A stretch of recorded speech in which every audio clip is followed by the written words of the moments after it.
استاد ما سوال نداریم، یا دعا پرسیدنیم. ما اینجا خوریم، همین سال ختم گذاشتنیم. اگر میتونستین در حق ما دعا میکردیم. البته برادر عزیز، دعا طلب کردن از یک برادری مسلمان، خاصتا شخصی که گمان کرده میشد که دعایش قبول است مانند پدر و مادر، جایز است، لیکن افضل نیست. آنهایی که جایز میگن تکیه به آن حدیثی که پیامبر صلی الله علیه وسلم و حضرت عمر گفتن که لا تنسانا من صالح دعائک، او کما قال علیه الصلاة والسلام. ای عمر، ای برادر جان، دادر میشد یا اخیه، یعنی حضرت عمر از پیامبر صلی الله علیه وسلم 13 سال خورد. 13 سال خورد. گفتن که ای دادرکم، دعا رو در حق ما فراموش نکن. گفتن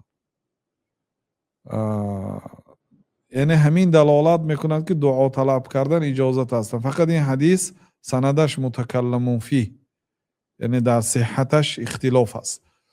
و وقتی که یک صحابه خست و گفت که یا رسول الله ادعو الله ان یجعلنی منهم، یا رسول الله دعا کنید که الله تعالی مرا از جمله آن 70,000 نفر آدمایی که به جنت به حساب و کتاب میداره از جمله آنها گرداند. گفتن که انت منهم، تو از آنها هستی. نگفتن که تو از من دعا طلب کردی، نگفتن.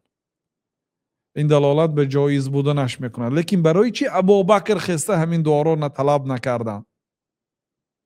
حضرت ابوبکر نگفتن که یا رسول الله دعا کنید که مرا الله تعالی از جمله ما 70,000 نفر گرداند؟ نگفتن. حضرت عمر نگفتن، حضرت عثمان نگفتن، حضرت علی نگفتن رضی الله عنهم، یا یگان مادرای مومنان نگفتن. یک صحابه گفت که ما وای صحابه فقط در همین حدیث میشناسیم. سبقك بها عکاشه ابن محصن، یعنی صحابه غیر معروف است. این مانند ابو هریره ابن عباس و ابن عمر نیست که هر روز شنویم. یعنی یک صحابه که غیر معروف است گفت که یا رسول الله من دعا کنید که از جمله می 70,000 نفر باشم. گفتن که انت منهم، تو از همین هایی. گفتن. لیکن برای چی این بزرگا دعا طلب نکردن؟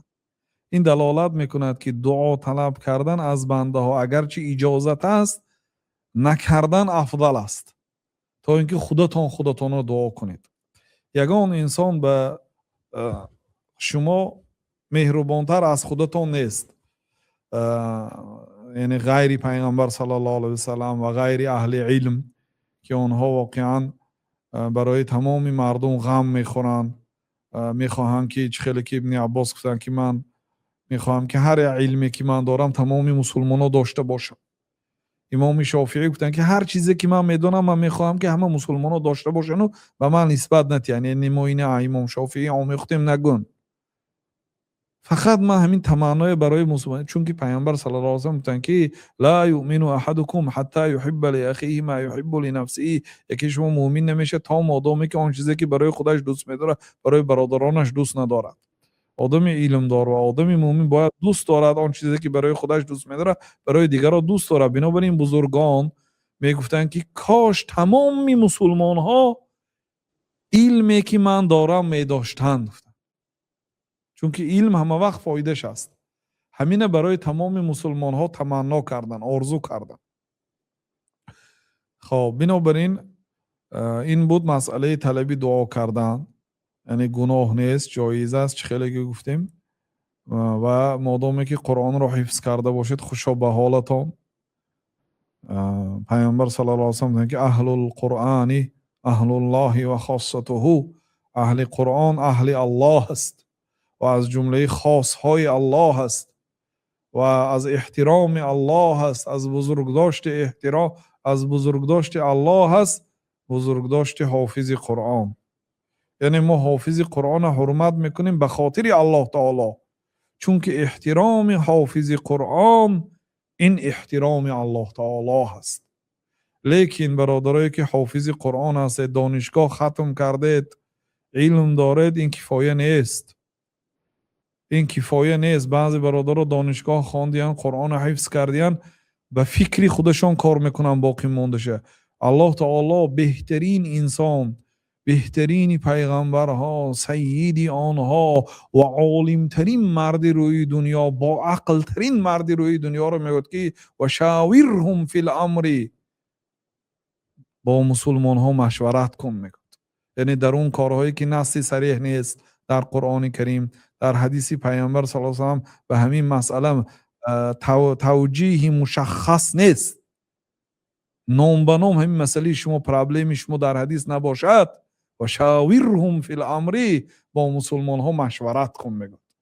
بنابراین همیشه آدم حتی به مرتبه بلند علم رسیدم بگذار از یار و دوستهاش، از اهل علم خاصتا، از بزرگسالها، از با عقلها، در بسیار مسئله ها باید مصلحت پرسد. شرط نیست که مصلحت اجرا کنید، مصلحتی که دادن، لیکن پرسید. الله تعالی نگفته است به مشورت آنها کار کنید، الله تعالی گفته است که مشورت کنید. همیشه از کلان سالها، از آنهایی که تجربه دارند مشورت پرسیدن، این برای پیشروی شما فایده دارد. دعا میکنیم در حقتان که الله تعالی برای حفظ قرآن توفیق که داده است، برای فهم آن و تفسیر آن و عمل کردن به قرآن و دعوت کردن و تعلیم دادن احکام قرآن به مردم و قرآن را برای حجت به فایده ما شما گرداند، نه حجت بر ضرر ما شما، و زبان گویا، تلاوت خوشروح، آواز زیبا برایتان نصیب روزی گرداند. والله تعالی اعلم.